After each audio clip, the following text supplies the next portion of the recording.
On this podcast, we cover sensitive subjects such as abuse, suicide, self-harm, depression, and other difficult topics.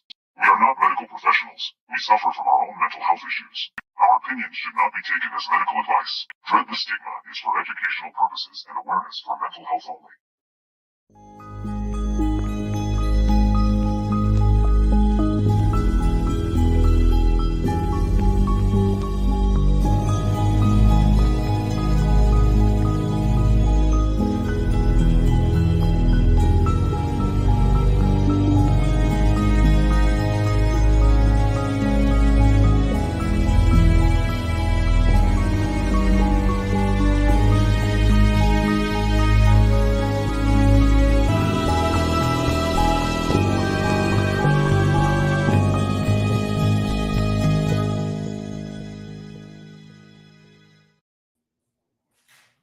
All right, here we go. 8 o'clock.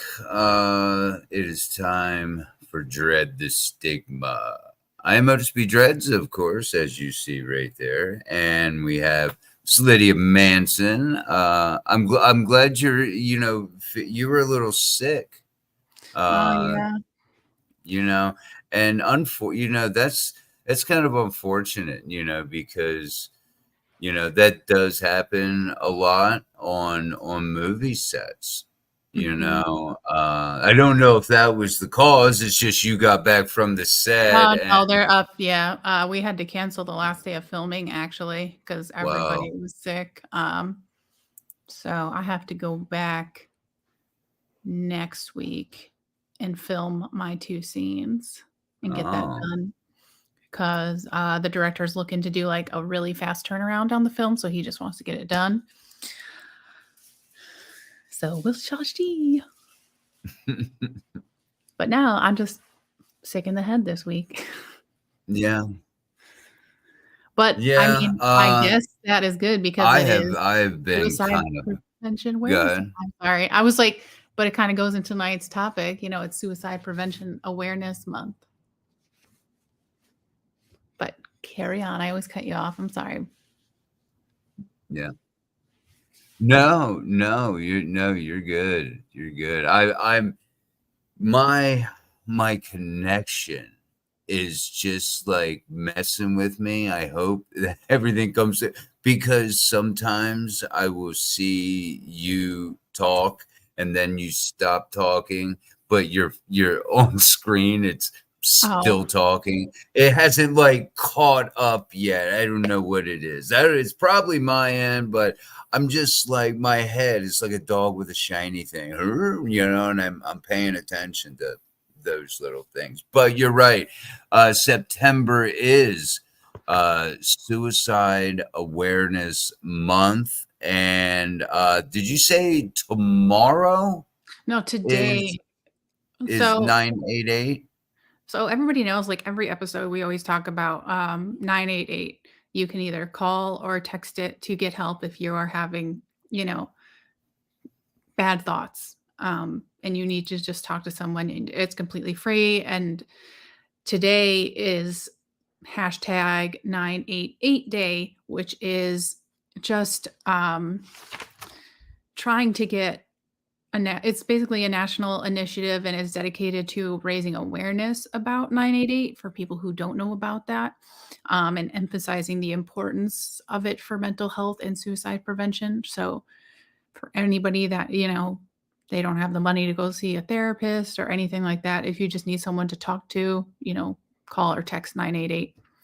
And then Tuesday, September 10th, will actually be Suicide Prevention Awareness Day. But we also have the whole month just to bring awareness and, like we're trying to do, get rid of the stigma. Every other week, trying to do this. We got a lot of people. Of course, we have Sean from Smithson Creations. Welcome, Sean. Mr. Nanners is here. Cliffy Icon 988 is a lifesaver. And you're absolutely right. I have used it. Chaos, welcome. I have used it. It got me pointed in a direction. I got to a therapist that didn't work out for me, as a lot of times they don't. You have to find, somebody that fits that you can check every box off with. You can't leave any boxes unchecked, and just deal with it. No, be very specific.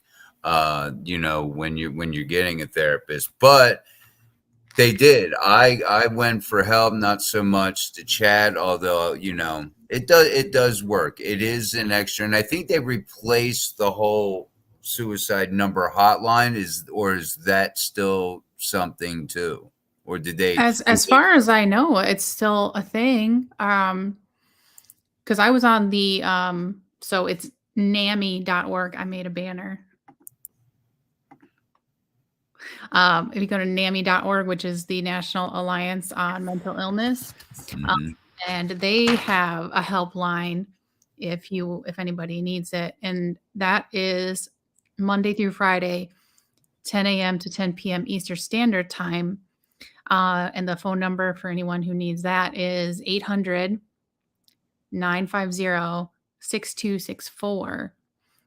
Or you can text the helpline, or you can text helpline. You have to write helpline as the body of the text to the number 62640. So those are other options too. Okay. So. I didn't know about either one of them. See, we're all learning stuff I did not together. either. So that's why that's good that there are a lot of, different, there's no reason, I guess, to not, it's not like resources are limited when it comes to reaching out. There's plenty of them there. So where to start? Well, for those who really, it seems pretty, common sense what Suicide Prevention Month is, which I guess is technically what it is. I've been calling it Suicide Awareness Month, but is National Suicide Prevention Month, which was started to, in one sense, remember those who lost their lives to suicide. Which are millions, in a year's time. One stat states, at least in 2022, and I think in 2023, 1 every 11 minutes. Yeah. There's a death by someone's own hands. But it is also Suicide Prevention Month is also a time to really dive in and raise awareness, which should be every month. All of these mental health months, I feel, should be every month. Yeah. But again, like people have this perception and stigma that goes with it. So they're, either afraid to talk about it, or they just don't want to talk about it. Right. Cliffy, you have those phone numbers. I'm typing them. I'm making banners right now for them. Oh, okay. Awesome. I'm still paying attention to you, but I am there we go. There we go. So, and then I'm working on the texting one right now. So I am paying attention, but awesome. it may look like I'm down here, but well, hey, I wasn't even on the StreamYard. I was on another web page tab, so I didn't even see it. And during September, it's also used to, connect the community. You never know, as we always say here, open discussion about mental health can do wonders. Just, really getting that, that whole discussion out there helps to tear down those stigmas, and hopefully helps to get people, and educate more people on what is going on. And I have, some things when it comes to prevention, because this month is more about just looking at all the horrible stats and really Yeah. driving it in your head, because they are horrible. It's almost of epidemic proportions when you have one person taking their life every 11 minutes. We have a fucking issue here. Yeah. But so prevention, being that it is Suicide Prevention Month, that is what we want to, I think take and put a lot of emphasis on is, how to help someone. It's hard. Right. A lot of us have, maybe there's a lot of people out there that have never even thought about that. They find it absolutely absurd that anybody, we're only here for a short time. Why would you want to do that? Look at all the great things. And there's all of these, I guess, cliche, stigma driven phrases that they like to throw out to people. And a lot of that, I think, is from not being very educated on, because then it gets even more specific, Lydia. It gets more specific into what type of disorder are we dealing with. Mhm. And, because that could, I think, play a big part in it. So I'm going to shut up and put the monster to bed for a minute. I keep switching back between all these few banners just so everybody is able to, kind of get it. But talking Yeah. about prevention, like one of the first things is like, well, what can you do to help? And on the NAMI website, again, which is the National Alliance of Mental Health, so they said that this month is used to shift the public perception and spread hope and share vital information to people affected by suicide or those who are related to somebody who has either attempted or sadly succeeded. Mhm. And their goal is to ensure that individuals have access to the resources they need to discuss suicide prevention and seek help. And so that's the hotline that I spoke about and is now at the bottom of the page for anyone who needs it. But for anybody who's just listening, if you call Monday through Friday, 10 a.m. to 10 p.m. Eastern Standard Time, 800-950-6264. That is the NAMI helpline, and they will talk to you. But one of the things that they said for people to help is to learn the warning signs of somebody who is contemplating suicide. And as I was going through this list, which I will read in a moment, I'm like, it's very generalized. I'm like, and you'll see, like when I mention some of them, it's like, oh my God, everyone I know is like contemplating this, but you'll see when I talk about it. So here are the warning signs that they had listed. Talking about or making plans for suicide. So obviously that's a really big one. Expressing hopelessness for the future. Displaying a severe or overwhelming amount of emotional pain. Now, and then, okay, so talking about being a burden, which I know I think we've both said that on previous episodes. That was a common phrase that I would use when, people would mention reaching out to someone. Yeah. Talking about being trapped, like you have no other options. A few that I feel like are very generalized are acting anxious, agitating, or behaving recklessly. Like, I feel like that's pretty broad. That is. But I guess if you know the person and it's not their normal type of behavior, then it would be a warning sign. So I would tell people to look at it that way. Sleeping too little or too much. Sometimes you're just tired, but sometimes it is, mental health related. So again, it's just checking on your people and seeing if you're noticing these changes. Kind of withdrawing. So maybe you had like this friends group and you guys have your group chat and you were always super active and now suddenly you're quiet and like maybe one or two texts here or there, like check on that person. They're withdrawing. They're not being the person that they were. Increased use of alcohol or drugs. So I know we've talked about it before. Mental illness kind of goes hand in hand with substance abuse, about Mm. 90% of the time. That's a statistic I made up, but it seems like it would be about No, right. it actually, yeah, it probably Again, seems you're we're not probably in the experts. ballpark. We're not experts. Extreme mood swings. So I mean, a few of these are very generalized. I think it really comes down to knowing the people that you are associated with and how Yeah. they normally act. And when you start seeing like these changes, then something might be going on with them.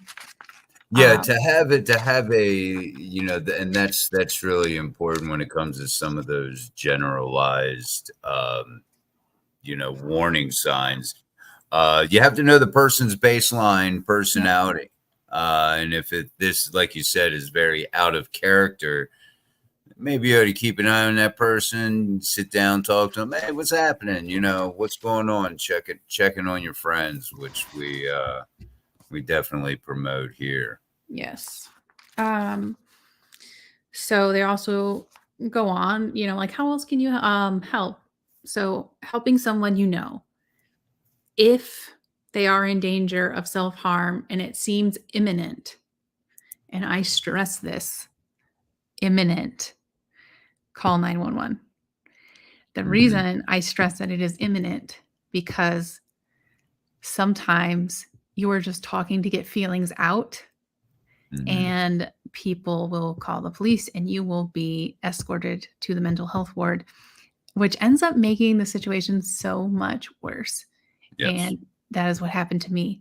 So that is why I just stress that if you really think someone is going to hurt themselves or they are in imminent danger of doing something, call 911 because you might end up making it worse. But again, call or text 988. You can ask them if they are thinking about taking their life. And it seems silly to say that because you're like, well, if I say that to them, well, then the thought's going to be in their head, right? It's going to make it worse. But it's not. Like if they have that thought, it's there. And if you are reaching out and recognizing that they are having that thought and showing that you're willing to talk through it, the person might, it might help them more than just keeping it inside. Yeah, exactly. Other ways to help someone who's struggling is just listen without judgment and actually show that you care. I think that, we always say actions speak louder than words. So even if you just, like the other night, my friend came over and we just sat and watched a movie and ate stupid snacks, like that was it. Sounds like a good night. It's the little things, Yeah. Stay with them or make sure that they're in a secure place with caring people. So if you know that someone is struggling, just make sure that they have that care there, like someone checking on them constantly and, that they're in a safe place. And I feel like when they were talking about this, it's more so the people that are like very, very close to doing it and like you know about it because they also talk about removing any objects that can be used. But I also find that to be kind of, and this is just a personal opinion, like some people, did you ever see the movie Secretary with Maggie Gyllenhaal? I have not. So in the movie, she has an issue with self-harming and her mom gets rid of all of the knives in the house, including like butter knife that you would use to cut your food. And she goes to like get a knife for dinner and she can't find any. And her mom is like, well, I locked them all up. I feel like that does a lot of harm to people because it's like, I can't even like butter my own bread now because I did something, Yeah. But No, that's I just, again, a feel personal that. opinion. Obviously, everybody has different triggers and you're not responsible for anybody's triggers. But yes. They also, if you go to findsupport.gov, so the .govs, the .orgs, those are the websites where you're going to get like the most accurate information. Those are the ones that, are there to help you. They have resources that will help you find low or no cost support. Resources on just asking for help. Even resources on just preparing for treatment and like what's going to happen. NAMI even goes on to talk about, or this might have been what is it? Make sure because I always write my notes out of order because my head is out of order. So then I got to realize what I wanted to say. But yeah. So the other website is samhsa.gov, and it's I can't remember but it's mental health. Substance Abuse and Yes. Mental Health That Services one. Administration, because that's the page that I'm on. Okay. I'm like, oh, I was going to be prepared this week. And then I already, yeah. But I can't remember which site it was on, but they recommended having a crisis plan, which I thought was interesting because I never thought about it that way. So some of the things they had in their, maybe make like a folder or something. Like if it's somebody that is really struggling, make sure you get the phone numbers of their therapist, their psychologist, any of their treating physicians that you think might help. Get the numbers of family members and friends who would be helpful to this person, or even yourself. If you're struggling, make a list for yourself. Like, okay, I'm really struggling today. What can I check off that I'm doing to help myself? Because I know for me, like lists are very helpful. Also, I thought, and then I never even thought of this. So I'm really glad that I read it. Find the addresses of local walk-in crisis centers and like your closest emergency room. Because if you are at that point where you are going to or want to end your life, if you go into any ER, they will help you.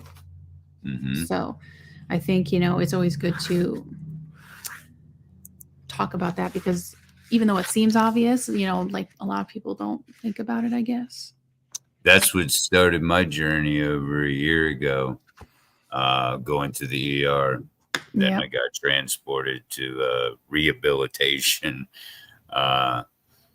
place there. Yeah. So yeah, you gotta, sometimes it doesn't matter how much friends or family try to drill in your head. You need to get help. You need to do this. You need to do that.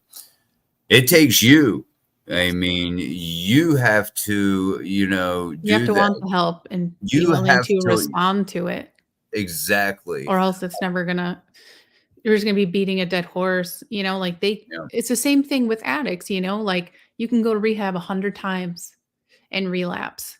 It's not until you want to make the change for yourself that is it actually going to help. Yeah, there was, years ago, I've probably mentioned this in my teenage years, I was in a few psychiatric hospitals, and my main goal was not to get help because this is when my self-harm habits started. My main goal wasn't to take care of that. My main goal was to get the fuck out of there. Right? I am 15, 16 years old. I want to get out of there. I didn't care that I was doing something that would carry on for the next 35 fucking years. And I'm doing it to myself, so why does anybody else care? Yeah, it's my body, right? type mentality. But you have I didn't take anything away from that. Huh?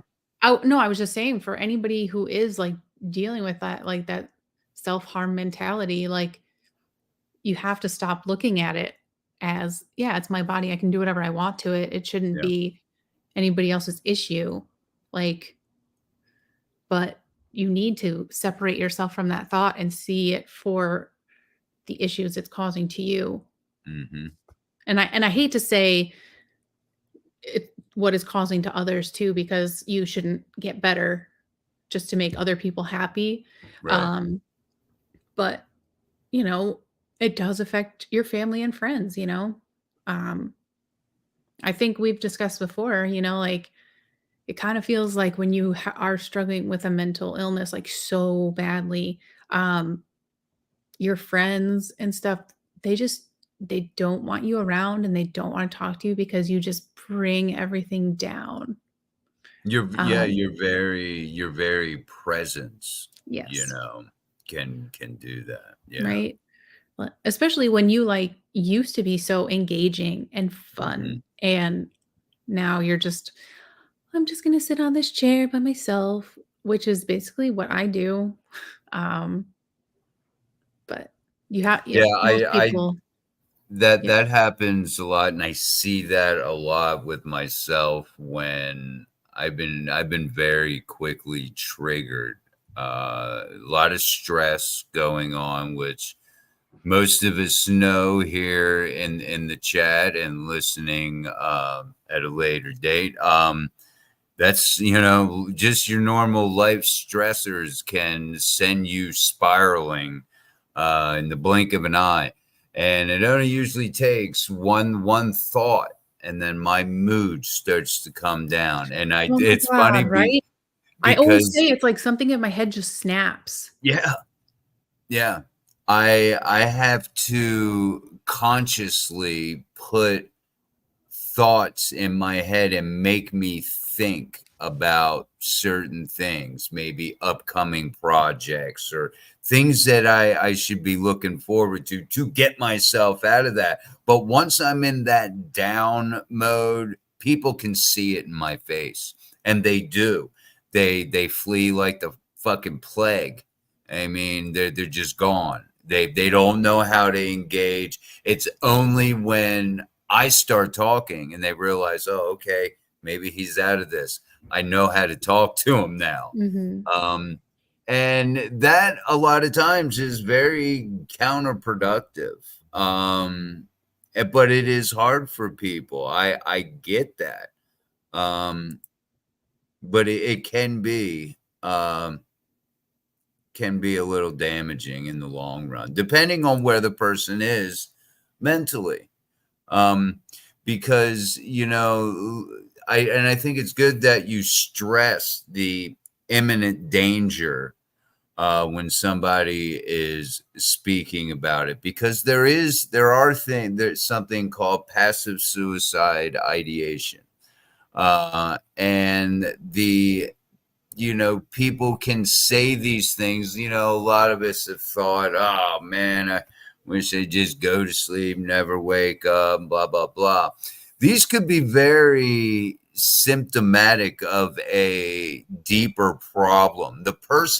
My point is, the person is not in imminent danger, but they're coming up on the cusp, and something is going on inside of them that is causing them the knee-jerk reaction is to say things like that. And this could be the calm before the storm, but you're getting your warning signs. Yeah. The loved ones are getting their warning signs. And that's why it's very important to be aware of, some of these warning signs. Some of them, could slip under the radar. And, Cliffy in the chat makes a couple good comments. Life makes you forget who you really are. You got that. You hit the nail on the head with that one. I struggle a lot with self-identity. Mhm. And Imposter syndrome. yeah, and with that comes, I don't even know who I am, and then them bad thoughts start creeping in, and that causes a downward spiral. Right? It's like, Um, why am I even here? Like, why am I even doing this? right. You have no passion, you have no purpose, and when you have a purpose, that kind of gives you an identity. And most people don't understand. We don't know who you are. Well, you're Otis, you're Kurt, you're this person, you're that person. Okay, well that I know that, but that doesn't work. I don't know who I am on a deeper level, you Right. know. And that's something a lot of people don't really understand. And it's a past event you haven't coped with. You had a traumatic event. Going back to, I'm guessing, this comment, because it does go hand in hand. Mhm. That's absolutely right. Post traumatic, stress, PTSD. I have complex PTSD. That stuff can, yes, increase the, identity issues.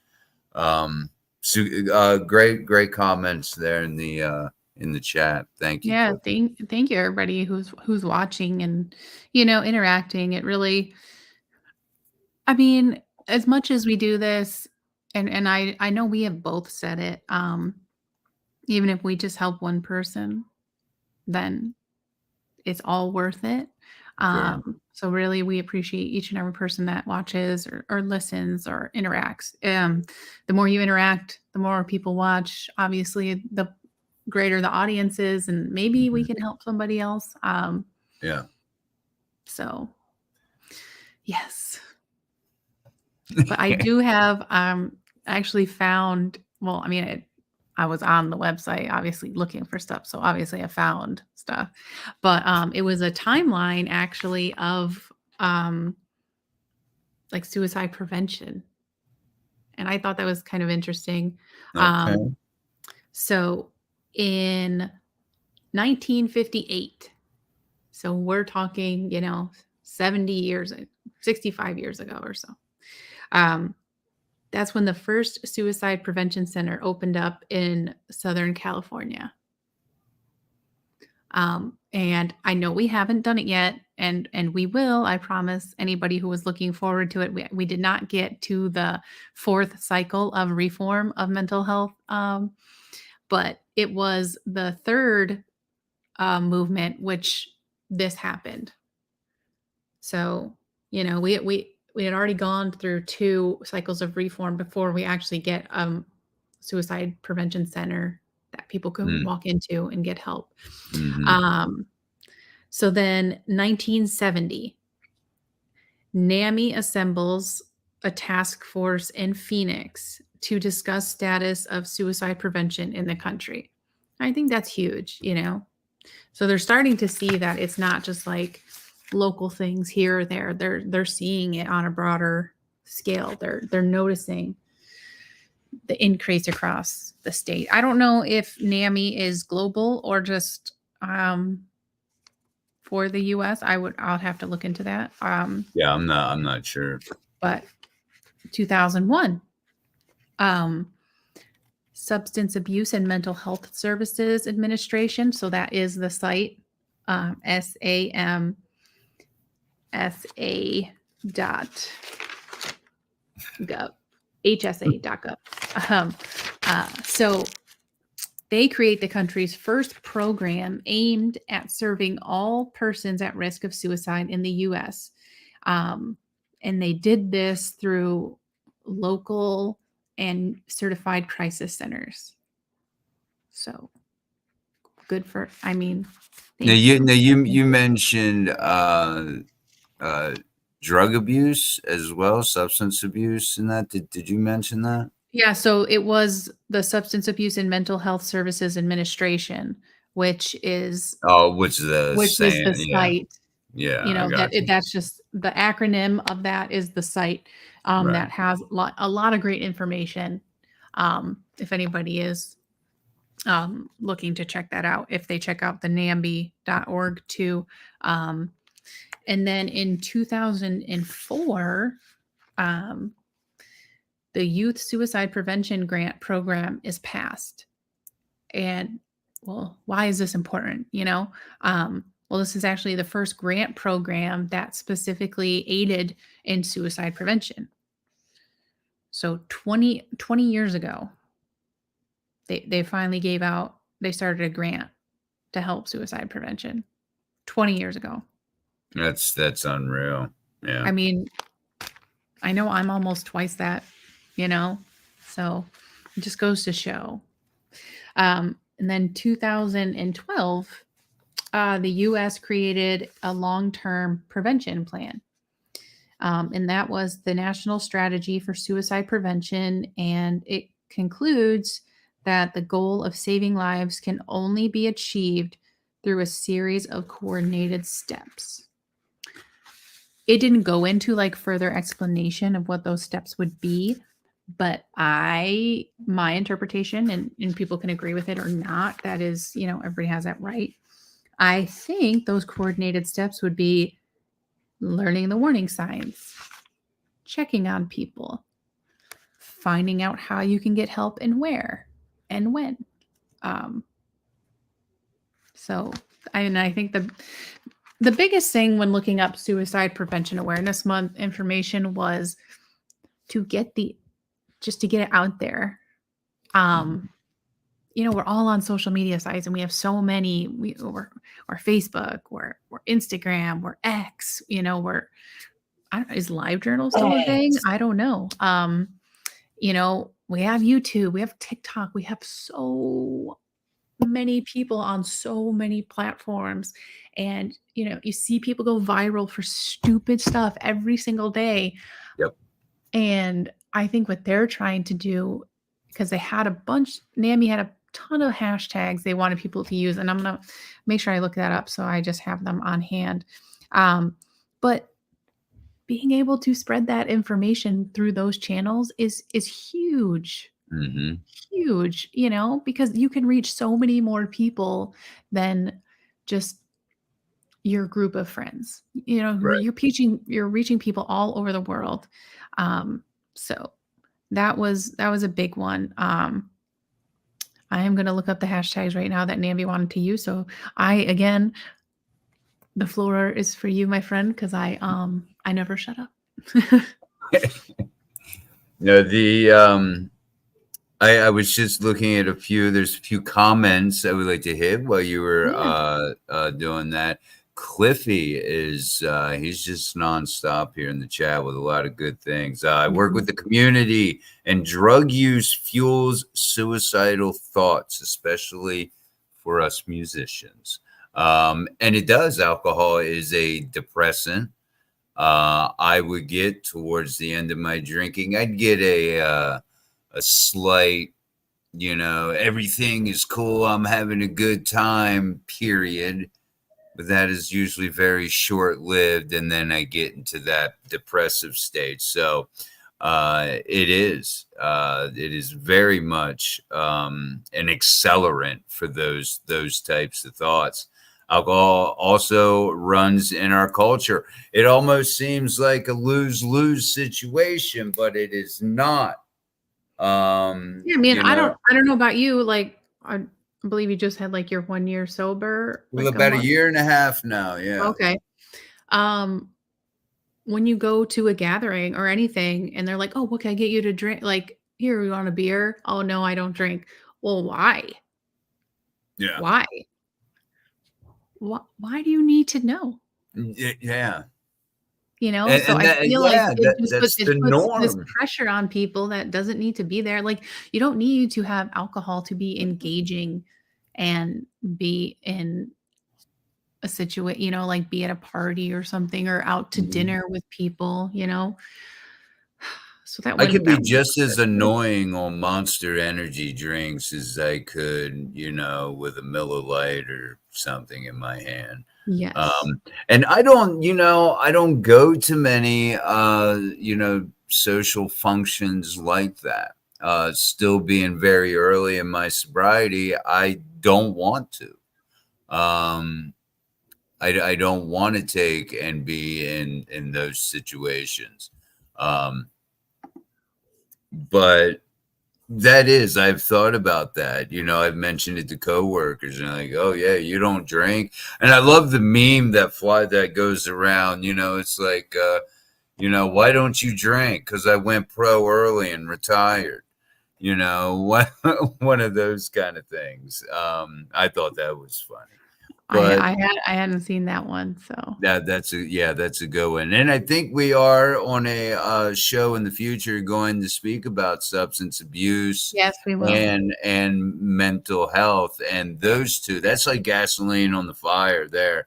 But as you mentioned, sadly enough, there is a lot of substance abuse in mental health disorders. If you have a mental health, illness, disorder, there's probably substance abuse either in the past or current. Mhm. Well, So I don't know who Wild welcome. Bill is, but thank you for joining us. Yes, welcome, Wild Bill. So if you go on the NAMI website.org down below, it's always hard to point in the right direction on StreamYard because it's like Yeah. backwards. So there we go. I did it. Look at that. They actually have a series of graphics that you can save that would be helpful to share on social media so that people are more aware of suicide prevention awareness. So if you go on their site, these files can be quickly downloaded, and they have a link that's blue. You just click on that and you're able to download all of them. It has several statistics about mental health, and it has, call or text 988, chat online at 988lifeline.org. Raise awareness of looking at the warning signs and what to do in a crisis. So their big thing is, again, getting the word out, and one of the ways that they are trying to do that is hashtag suicide prevention month, hashtag 988. So these little things that people make posts all the time about, oh, I'm dealing with this right now, like I'm struggling with this. Add that hashtag at the bottom. Other people like to know that they're not alone in Yeah. seeing those thoughts, so I think that helps. I got this right here is where I was getting a lot of my research for the show. This link right here will take you to a page from the Substance Abuse Mental Health Service Administration. There's got to be, I wish the S and the A or the S and the H in that were the other way, so it could be like Sam Shaw. Yeah. Right. But it's not. Anyway, if you go there, that they have a link to, so you can learn more about. A lot of us think we know what suicide is, but really get into it. You can learn more about it. On that page, there's a link for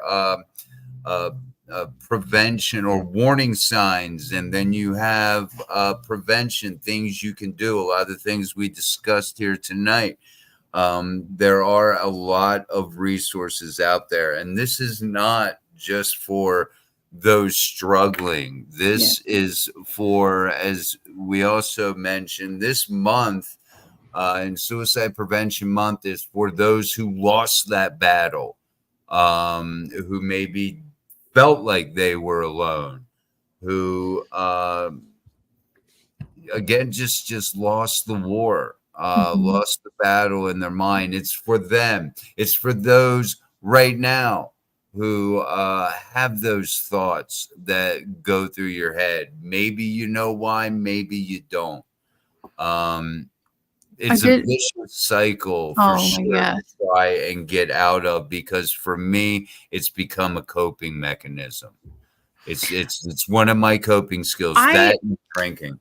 I think that is such an interesting. Yeah, I'm so glad you brought that up, because I went through. There was a time where I'm like, I'm not taking my meds. I'm not doing this. I probably do it every other week. Getting better, all this stuff, and then I also came to realize that I have dealt with this for so long now, and it's become such a big part of my personality that I'm like, what happens when I get better? Yeah. Like who am I going to be when I'm better? Like, if I can't accomplish something now, I can blame it on my mental health. Like, oh, I didn't do as well because I was just super depressed that day. But what happens when I'm better and I'm just not completing something because I am just not good enough. And it's hard to deal with that realization. Yeah. I don't know if anybody else has felt like that. But I I have for have certainly sure. felt like that. Yeah, It's easier to stay depressed, I feel like, it as is. You sad as it's become to say. comfortable with Yes. it. Yeah. It's, Your it's your mind is safety. It's torturing you. as sad as it is to say, it's your safety net, It really is. you know? Your mind tortures you, so it's kind of like a mental version of the Stockholm syndrome. Yeah. You tend to, there's a song, I Prevail, which you turned me on I to, know, talking there's a about I song make there. friends with all my Yep. demons. And that I think is what you're referring to. And you really do. This it is scary. I went through that. That was one of the things at times that held me back from getting sober earlier. Is who the hell am I? Yep. What am I going to do sober? This has been such a big thing. There's Cardi's got a joint of beer in his hand all the time. That became me. My abuse, became who I was, and that is a very scary, transition to go through, because then it goes back to what we were talking about. Who am I? Mhm. What is my identity?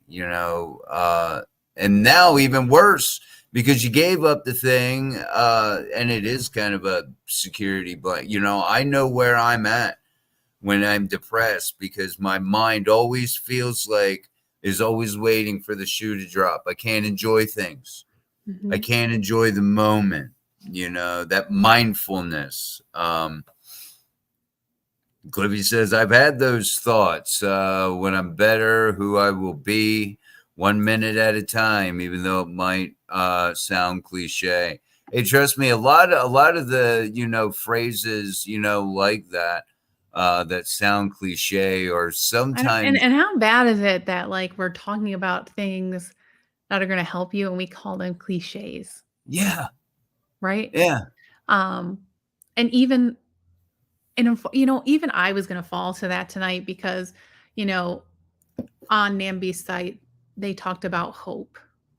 Um, there you have to hope that you're going to get better, and this is just one part of your life. It's one chapter mm-hmm, in the novel of your life. Um, and you have to realize that it's going to get better. Like, there is light at the end of the tunnel. Like, again, it sounds cliche. You know why it's cliche? Because it works. That's yeah. why it's said all the time. Boom, mic drop. I like that.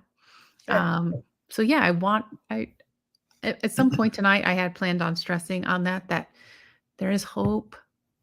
It's going to get better. And if you can just focus on the fact that this is not where I'm going to be the rest of my life, you will hopefully find the path that leads you to getting better. Yeah. I do think, and you touched upon this earlier about, like, nobody wants to talk about suicide. And there was an interesting quote that I found. And the quote is, I think sort of suicide is sort of like cancer was 50 years ago. People don't want to talk about it. They don't want to know about it. People are frightened of it, and they don't understand when these are actually treatable issues. Mm-hmm. And it's Judy Collins who said that.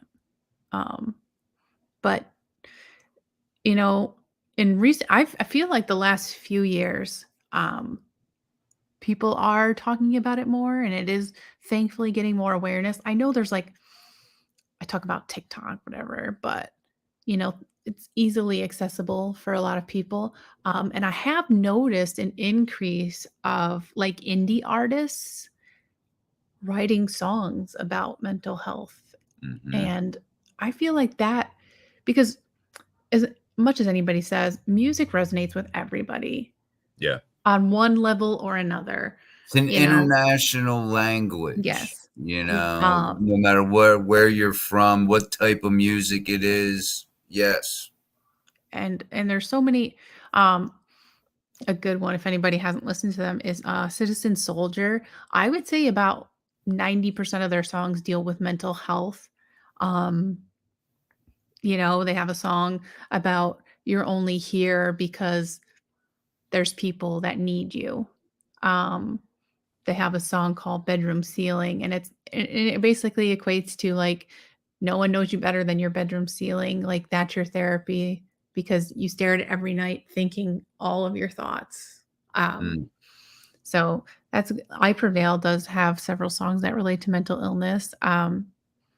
So if you like rock music, that is a good one to check out. Um, yes, but there was something else I wanted to talk about, and I'm trying to find it. Um, okay, here it is. Because again, I take over every show that we have. No, you're So I good. apologize, Otis. But it was how to observe Suicide Prevention Month. So like I've 30 days of this. What can I do? Um, Number one, spread the message. So we talked about using the hashtags, making videos about it, making posts about it. It's extremely important to spread awareness, take the time to reach out to those who are in need and help people understand the severity of this. So how do you do that? Well, you can hand out suicide prevention pins, start a campaign, and I think the easiest one is share stories of hope on social media. I follow this one woman on TikTok who had attempted suicide, and she ended up basically cutting off her own hand, is what it came down to. Um, she said she didn't remember most of it. She woke up and, she was in a hospital and she no longer had her hand.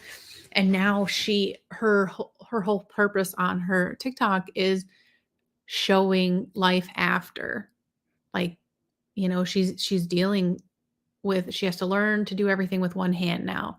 Um, and to have a type of injury like that from self-harm, I feel like it's just a constant reminder right in your face of what happened. And I think the fact that she is, so open about it, I think is really great. Um, I wish I knew her handle off the top of my head to do that. Um, Number two, volunteer at a crisis center. So you can provide support by volunteering at a crisis center in your area. And although this is something that can be done year round and should be, it's the same thing with like Thanksgiving. When do the most people volunteer at a soup kitchen? It's the month of November, you Yep. know? So, but Suicide Prevention Month is a perfect time to get started on that. So you can check out the Suicide Prevention Lifeline, and it's an organization that offers free and confidential emotional support 24/7 for those in crisis of emotional distress. Number three, record a supportive video. It takes 2 minutes to just make a video. We all have phones that you could take a video on and post it anywhere. So anyone can do it. You can record even a 15 to 30-second video promising your friends to listen to anything that they need to say, and use the hashtag suicide is preventable, hashtag let it out, and hashtag 800-273-TALK. So another number you can call. So I think that is, those are great ways to, Mm-hmm. Spread the awareness. And I also thought, I know this is kind of like, it's not exactly what we're talking about, but it's related to we talked about it earlier. And I thought this was interesting. And it was 5 no nonsense tips to help someone in a crisis. So I thought that these would be good for people to know. Number Sure. one, ask direct questions. So don't beat around the bush. Like I said earlier, ask them, are you planning on killing yourself? Do you have an idea? Do you know what you would do to accomplish that? Ask the hard questions. It's going to be uncomfortable for you. It's going to be uncomfortable for the other person, but if that person is there tomorrow, then that awkwardness goes out the window. Yeah. Number 2, listen to their answers. People with suicidal thoughts often feel alone, so be sure to let them know that you care deeply about what they have to say, even if it's trivial things, because I know myself, like all the time, I'm like, people have it so much worse than I do. And I feel like I have no right to feel the way I feel. But everybody has the right to have their own emotions, whether one person finds it silly or not. Um, Number 3, do a safety check. If you are concerned for their well-being or you're trying to remove anything that they could use for harm, such as alcohol, drugs, medications, weapons, or even access to a car. Again, I feel like that is more if you really know that they're serious, take those Right. steps. But I mean, if you That take away, imminent danger we yes, were the talking about. imminent danger. Don't keep it a secret. Let them know that you'll help come up with a plan that involves telling a professional who can utilize the many services and resources available to help. I think that is a huge one because I don't know about you, but for me, I have the hardest time making that phone call. You Yep. know, if I don't talk to my psychologist, like say 2 weeks, and I need to, it is so difficult for me to say, "Hey, I need an appointment," because I'm like, I've been forgotten. They don't care about me. If they don't care about me, why do I care about myself? And it is so difficult for me to make that call saying I need help right now.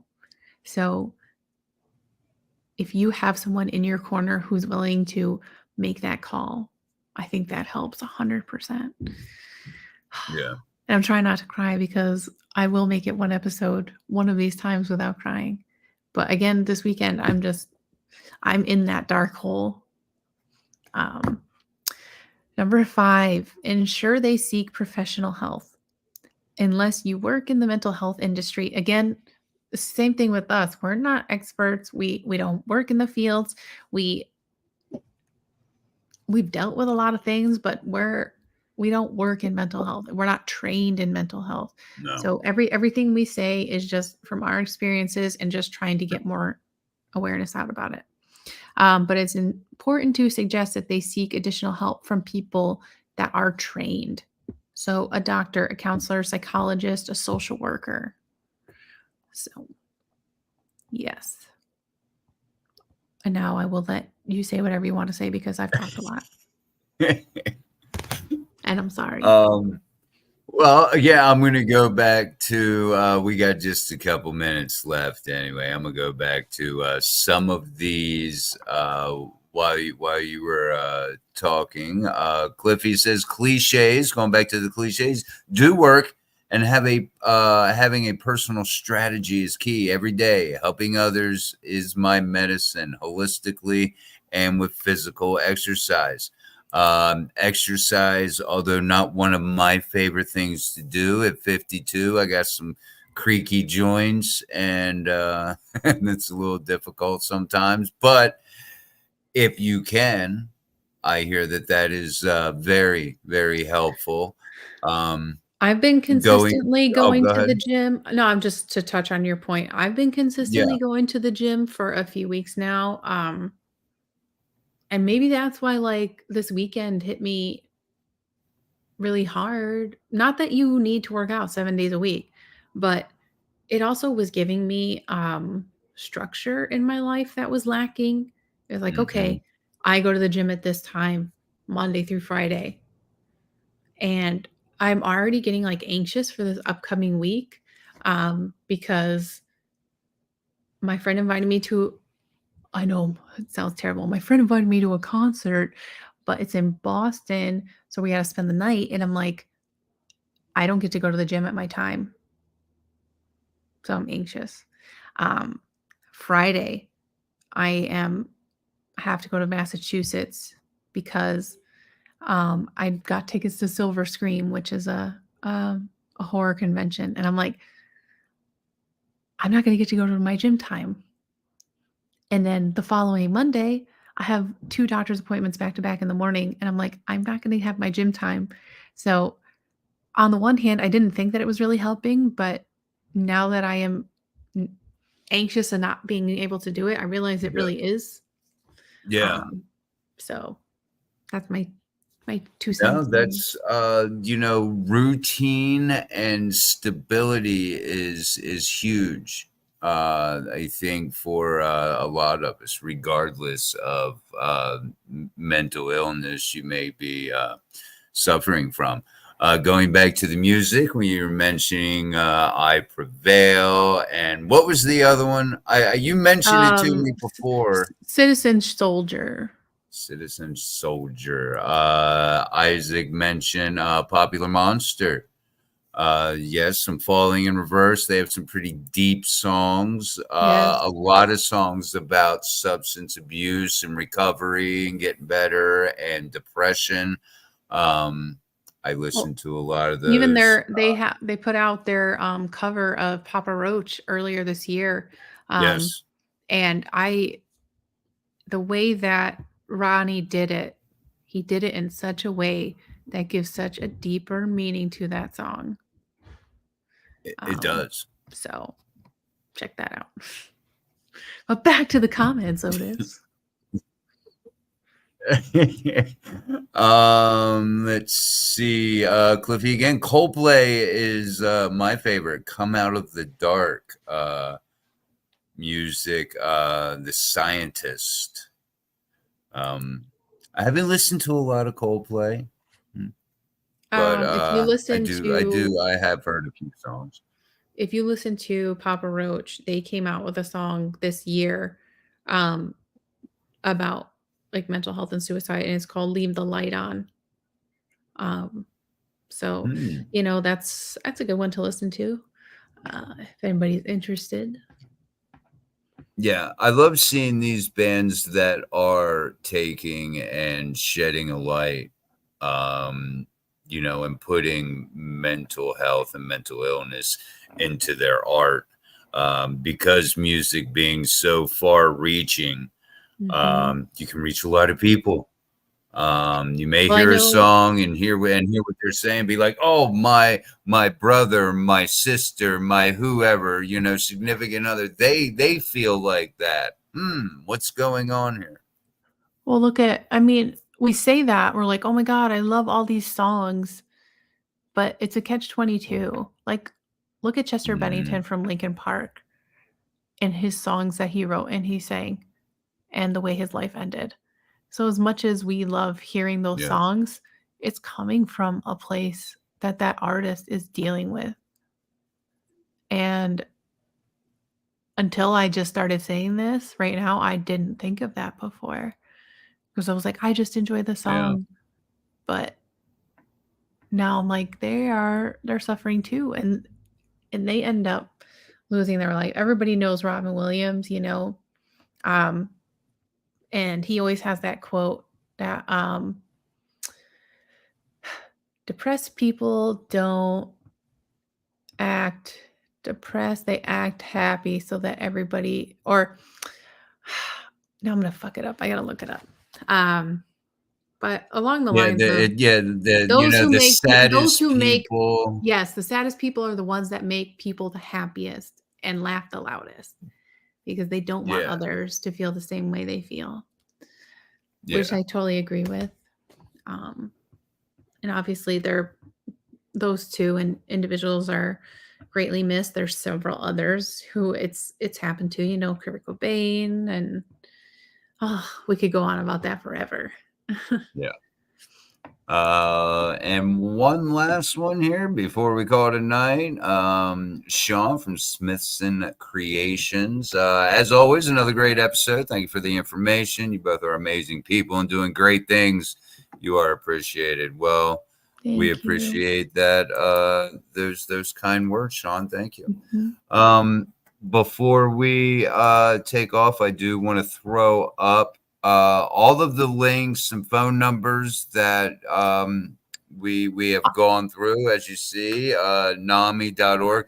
Another thing you can do is you can look up your local NAMI. There's one here, maybe about 20-25 minutes, small community NAMI. You can go there. You can find support. They have groups that you can attend, whether your loved one is struggling or it is you.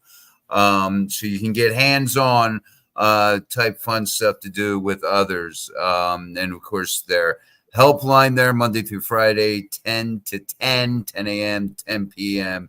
That's Eastern time. 1-800-950-6264. You can get, I'm sure they will point you in the right direction when you call that.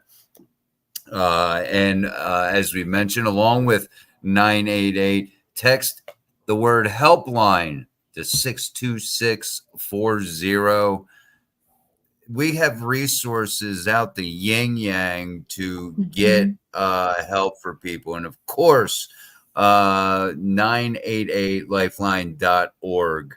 They have a bunch of resources there to, learn prevention, learn the warning signs.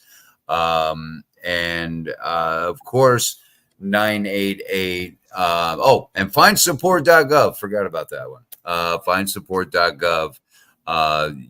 I'm sure a library of different resources out there. So I hope that we end the show with you knowing that there are resources out there.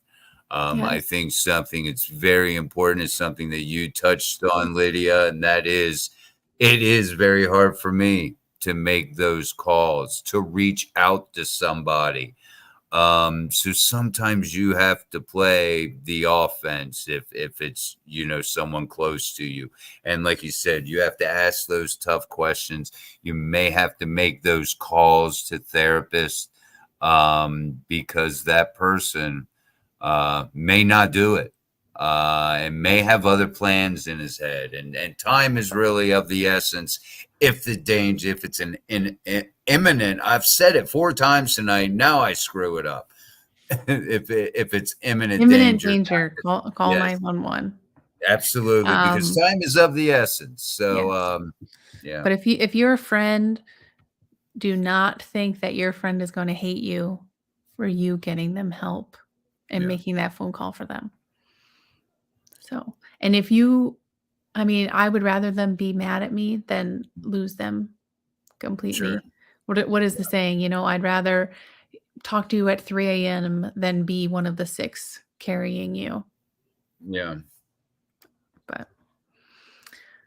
But I know we still haven't gotten to the 4th cycle, the 4th reform movement for the cycles of evolution of mental health. We will. We're not forgetting about that, but because the date is what it is, 9/8 for 988 Day, and it's Suicide Prevention Awareness Month. I wanted to make sure that we got this episode out now.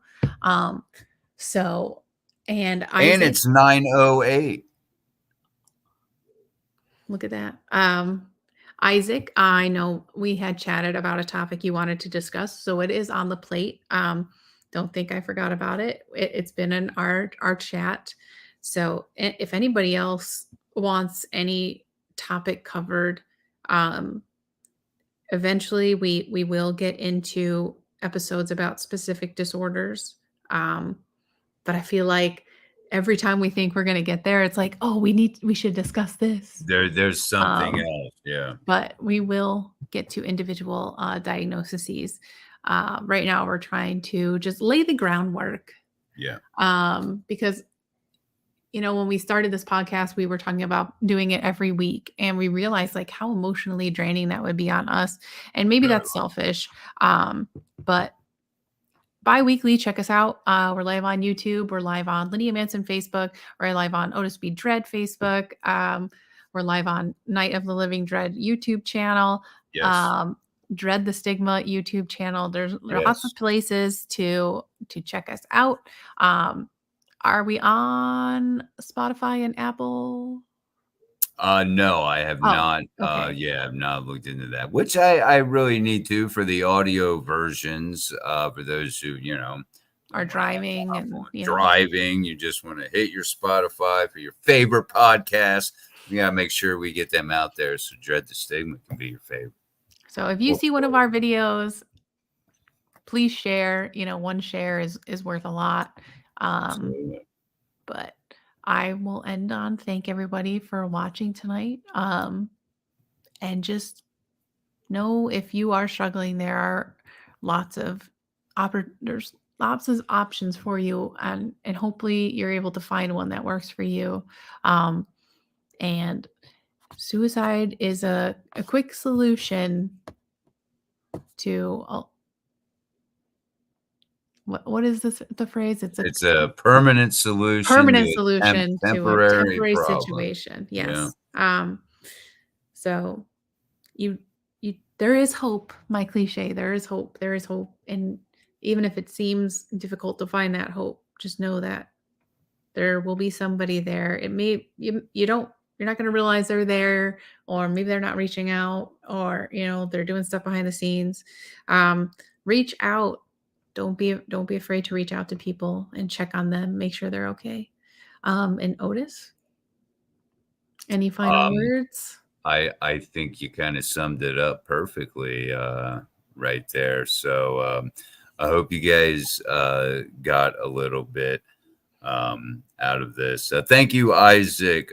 We love doing it. This is a passion project for both Lydia and myself, and we appreciate the kind words. We will be back here in a couple weeks, and I think the date is the 22nd. Yes, that sounds about right. That sounds September 22nd. Check out for the next episode. Yes. Until then, go back and watch them on YouTube and share them. Absolutely. You guys have a great 2 weeks, a great week, and we'll see you soon.